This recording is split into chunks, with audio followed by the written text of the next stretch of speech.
Baik, Assalamualaikum warahmatullahi wabarakatuh. Perkenalkan sebelumnya, nama saya Muhammad Fikri Haikal dengan NIM E1E1 22110 dari jurusan Informatika Fakultas Teknik Universitas Surabaya. Video kali ini akan membahas materi terkait array-based sequence pada struktur data dan algoritma dan menggunakan Python. Nah, untuk overview, pada sedikit sedikit spill terhadap materi yang akan kita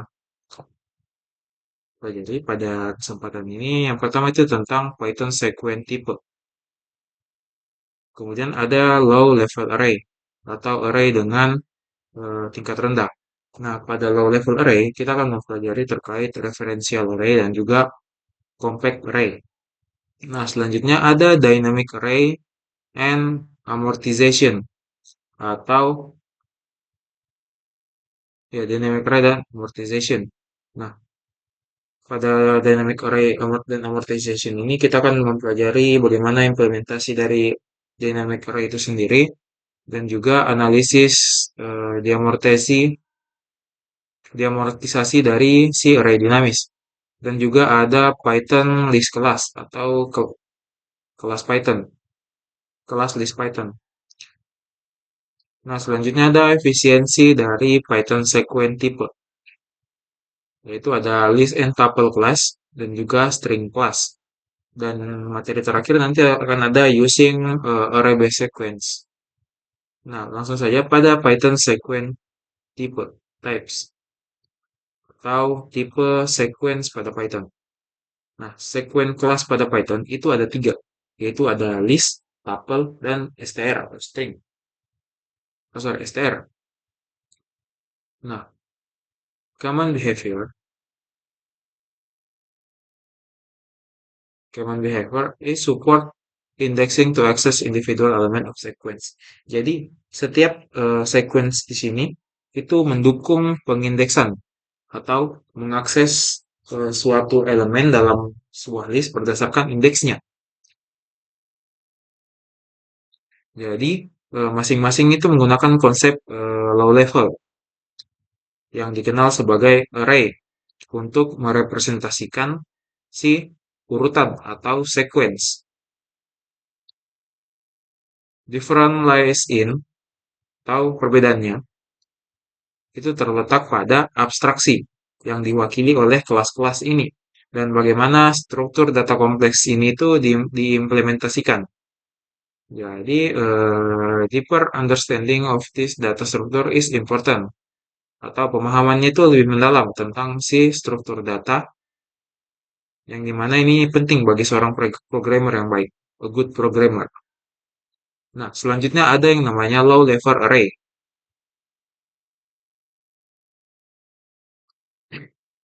Low level array atau array tingkat rendah. Nah, memori utama komputer is itu terdiri dari bit informasi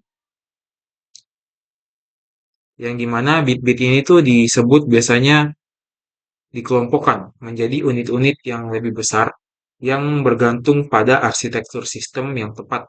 Nah, unit tipikal seperti ini tuh disebut byte, yang dimana satu byte itu setara dengan 8 bit. Jadi, untuk setiap byte-nya itu, eh, setiap byte informasi, setiap byte informasi dalam memori terkait itu terkait dengan nomor unik yang berfungsi sebagai alamatnya, yaitu memory address atau alamat memorinya. Random Access Memory atau RAM. Meskipun tata letak lokasi memori itu bersifat urut, nah perangkat keras komputer itu dirancang untuk mengakses lokasi memori manapun dengan efisien menggunakan alamat memori tersebut. Artinya mengambil misalnya byte hashtag 8675309. Itu sama mudahnya dengan mengambil byte 309.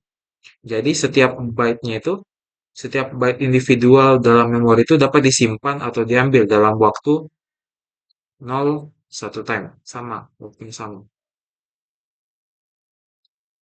Nah, selanjutnya, array is a good related variable. Store one after the another in a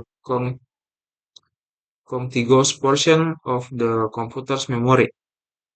Jadi, sebuah array itu adalah sekumpulan variabel terkait yang disimpulkan satu setelah yang lain dalam memori komputer yang bersebelahan. Contohnya, for example, jadi sebuah string teks itu disimpan sebagai urutan teratur dari karakter yang individual. Contohnya di sini, teksnya itu tertulis sampel. Jadi setiap hurufnya itu tersimpan secara individual atau satu persatu dalam eh, total 6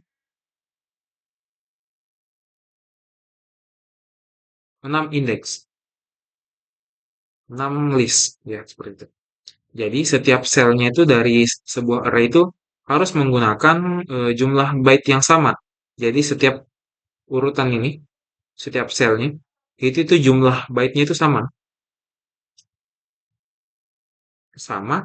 Nah, ini tuh memungkinkan sel sembarang itu dapat diakses dengan waktu yang tetap. Nah, karena total byte-nya itu sama, jadi dia itu bisa diakses dengan waktu yang sama satu sama lain.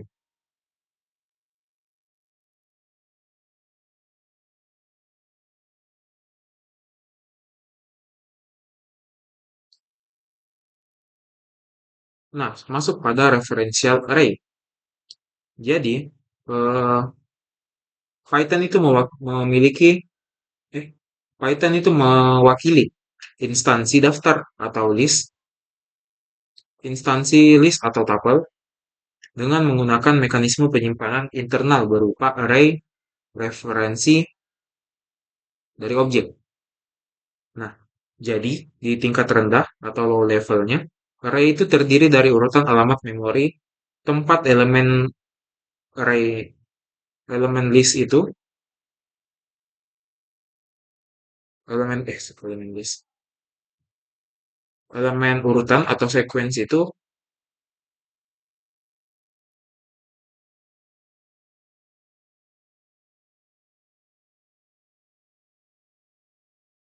tempat elemen list itu berbeda. Jadi setiap alamat memorinya itu memiliki ukuran tetap.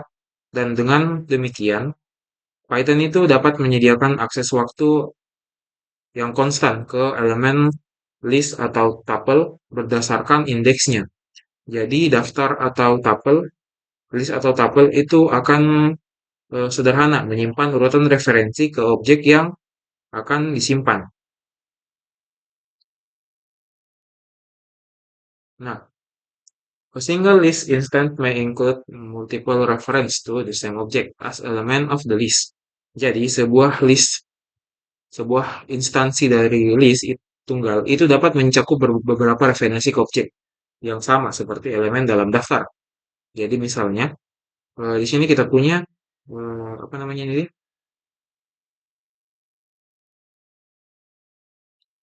Reference. Ya, kita punya dua reference, yaitu temp dan times. Nah, eh, selain itu kita juga punya satu list. Bukan list, referensi. Kita punya satu referensi di sini. Nah, di sini tuh untuk list temp itu punya data di reference yang kita miliki. Sedangkan primes juga itu punya data yang sama dengan si reference yang kita miliki.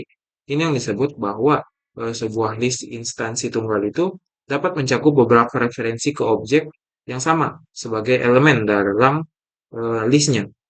Nah, juga dimungkinkan bagi satu objek itu untuk menjadi elemen dari dua atau lebih daftar atau list karena list tersebut hanya menyimpan referensinya kembali ke objek tersebut.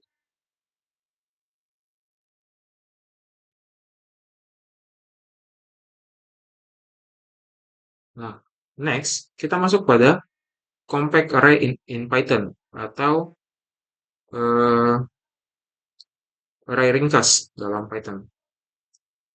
Jadi, compact array, compact array itu adalah sebuah array yang akan menyimpan data primer dalam bentuk bit, tidak hanya referensinya. Seperti contohnya kayak string.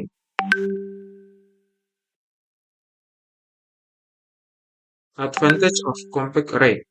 Jadi keuntungan dari array compact ini, itu tuh penggunaan memorinya secara keseluruhan akan jauh lebih rendah dibandingkan dengan referensi array, referential array. Tidak ada biaya tambahan untuk menyimpan referensi. Jadi data utamanya itu disimpan secara berurutan dalam suatu memori. Ini yang memberikan kinerja komputasi yang lebih tinggi. Jadi primary support for compact array itu nama modulnya itu adalah array. Nah, selanjutnya ada yang namanya dynamic array.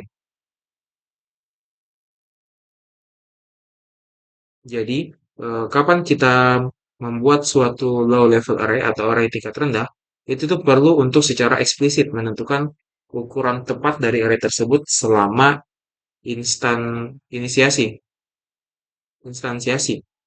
Karena eh,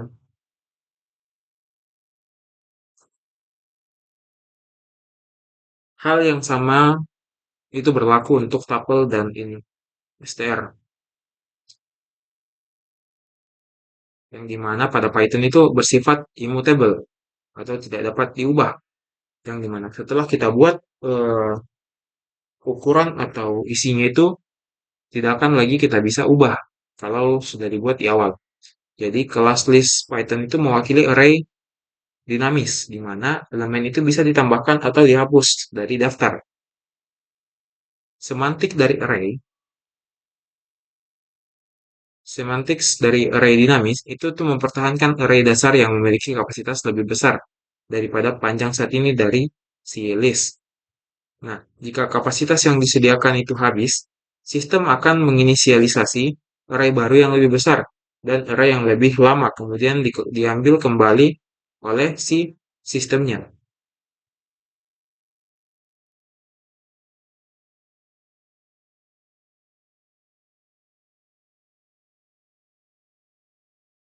And empty list requires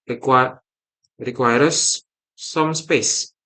Jadi sebuah daftar kosong itu memerlukan ruang 64 byte di mesin ini.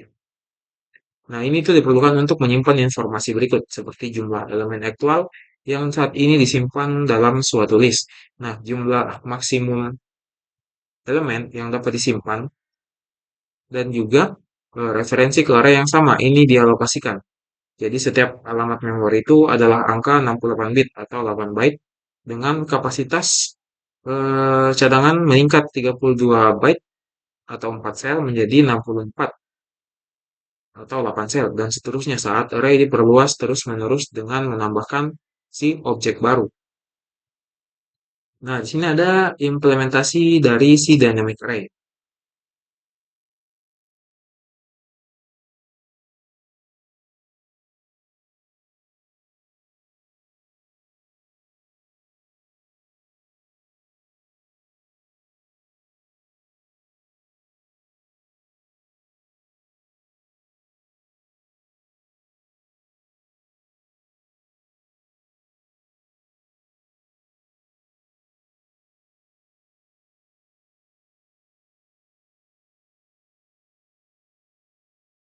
Jadi untuk implementasi dynamic array itu kuncinya adalah memberikan cara untuk memperbesar array A yang menyimpan elemen dari list.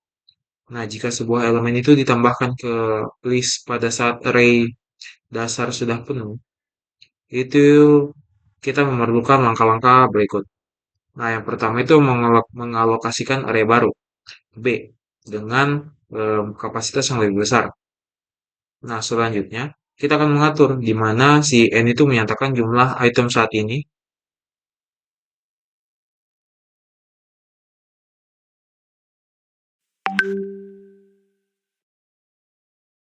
Nah, mengatur eh,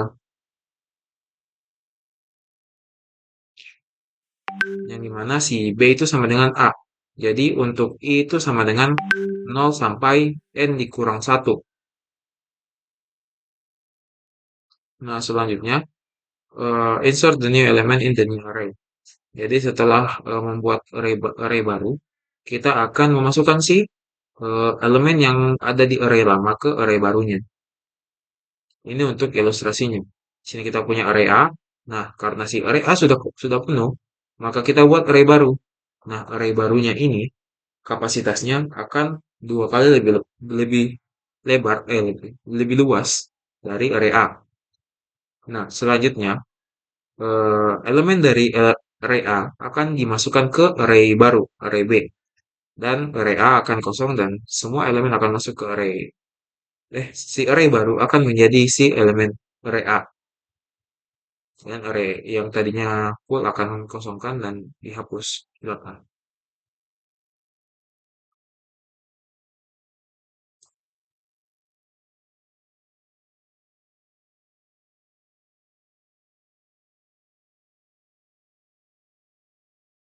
Amortized analysis atau analisis amortisasi. Nah, amortized analysis itu tuh merujuk pada penentuan waktu rata-rata yang dibutuhkan untuk melakukan running untuk suatu operasi sequence. Jadi ini akan berbeda dari analisis kasus rata-rata karena tidak membuat asumsi apapun tentang distribusi dari nilai datanya. Nah, amortized analysis ini adalah analisis kasus terburuk untuk sequence operasi daripada untuk suatu operasi individu. Jadi motivasi untuk analisis amortisasi adalah untuk lebih memahami waktu berjalan dari teknik-teknik tertentu di mana analisis kasus terburuk standar itu memberikan batasan yang terlalu pesimis.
Langsung saja sini kita masuk pada Python list class atau kelas list pada Python.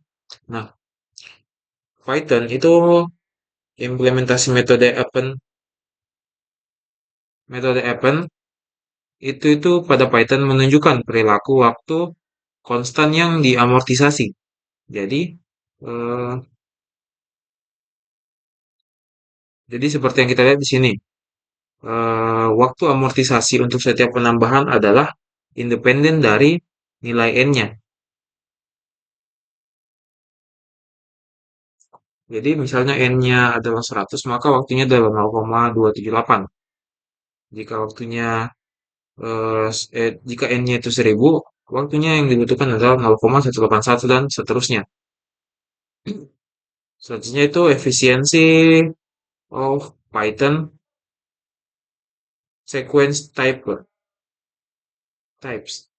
Nah, tuple itu biasanya lebih efisien dalam penggunaan memori dibandingkan dengan list karena mereka itu tidak dapat diubah. Nah, si kelas tuple itu menerapkan perilaku yang tidak merubah pada kelas list.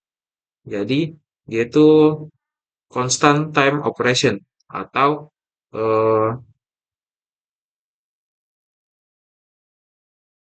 constant time operasi waktu konstannya. Itu ada length atau panjang data dan data I, data J.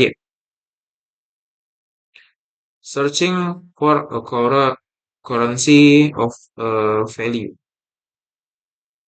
Jadi, eh, menghitung jumlah itu memerlukan pengulangan di semua elemen dalam suatu array. Pengulangan untuk memeriksa keberadaan elemen atau menentukan indeks suatu elemen akan segera keluar setelah menemukan kemunculan paling kiri dari nilai yang diinginkan. Nah, perbandingan leksikografis. Dalam kasus terburuk, evaluasi itu memerlukan waktu iterasi sebanding dengan panjang dari urutan yang lebih pendek di antara dua urutan atau sequence. Nah, kemudian membuat instansi baru, tiga terakhir. Waktu yang dijalankan tergantung pada ukuran panjang array baru yang akan dibuat.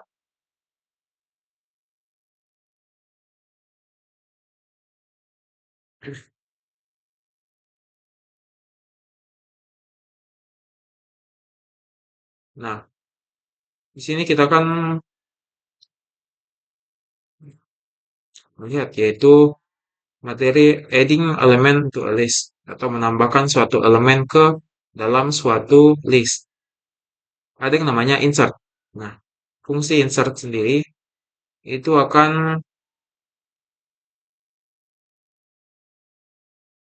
ditulis seperti ini.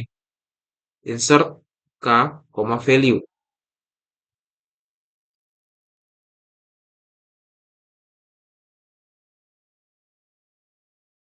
Yang dimana k ini adalah nilai dari indeksnya. Sedangkan value adalah nilai baru yang akan dimasukkan setelah si k. Nah, di sini bisa dilihat 0 lebih kecil sama dengan k, lebih kecil sama dengan n. Requires. Ini tuh memerlukan penggeseran semua elemen berikutnya yang akan mundur satu slot untuk memberikan ruang. Jadi perubahan ukuran array-nya itu dengan waktu eksekusi terburuknya itu tetapi hanya 0, 1. Yaitu waktu yang teramortisasi per operasi. Nah, pergeseran dari elemen ini untuk memberi ruang bagi item baru dengan performa untuk menyiapkan pada indeks ke K. Jadi misalnya ini kan indeks ke K. Jadi ketika kita memasukkan elemen ke, misalnya kita ingin masukkan ke K, maka semua elemen yang setelah K ini akan digeser satu satu ukuran ke belakang agar bisa dimasukkan ke nilai sini. Seperti itu.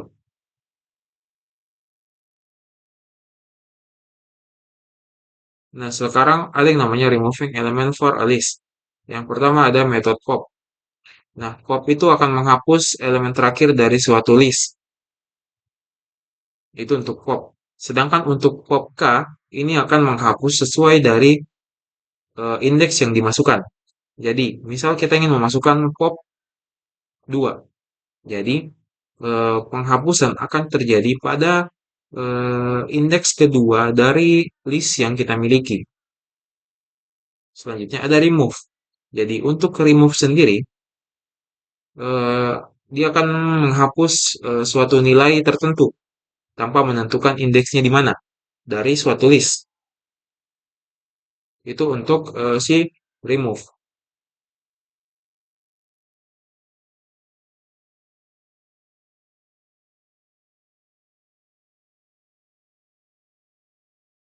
Nah, extending a list yaitu memperpanjang suatu list. Jadi kita bisa menggunakan untuk menambahkan semua elemen dari satu daftar ke daftar kedua menggunakan data.extend order is a qualified to. Jadi untuk elemen di dalam outer itu data append elemen. Jadi menambahkan data elemen ke outer. Jadi running time-nya itu sebanding dengan list lain.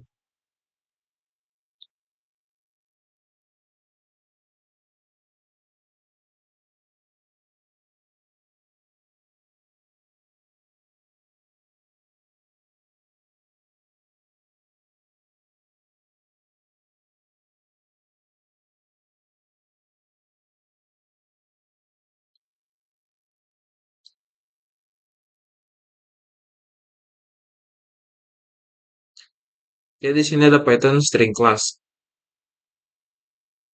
atau Python str. Nah, untuk notasinya, length panjang dari si string itu dia dinotasikan sebagai n. Sedangkan eh, panjang dari string kedua adalah m. Nah, common behavior. Jadi untuk menambahkan eh metode untuk menghasilkan string baru, misalnya capitalize, center, dan strip.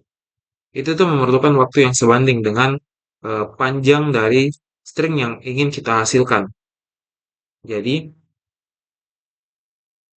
perilaku yang menguji kondisi boolean pada sebuah string, misalnya is lower, itu memeriksa semua nilai n karakter dalam word case atau kasus terburuknya. Pattern matching, pattern pattern matching. Find one string with a longer string. Pencocokan suatu pola. Jadi kita akan mencari satu string di dalam string yang lebih besar. Contohnya, eh, konten untuk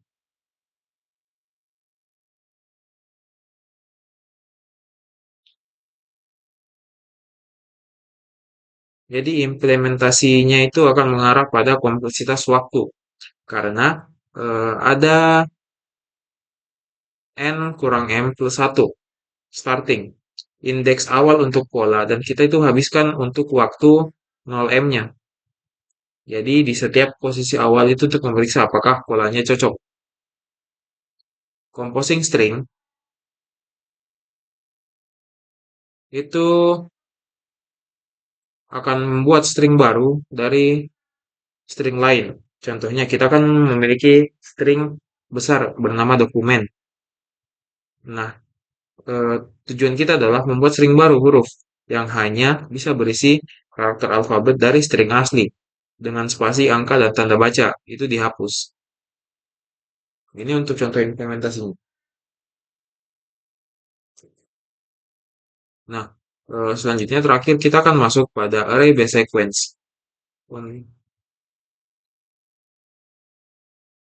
Nah, untuk array base sequence ini kita akan langsung masuk pada contoh studi kasus yaitu storing high score untuk eh, game. Untuk lanjutan materinya akan saya lanjutkan pada video selanjutnya. Mungkin itu saja pemaparan materi dari saya terkait eh, materi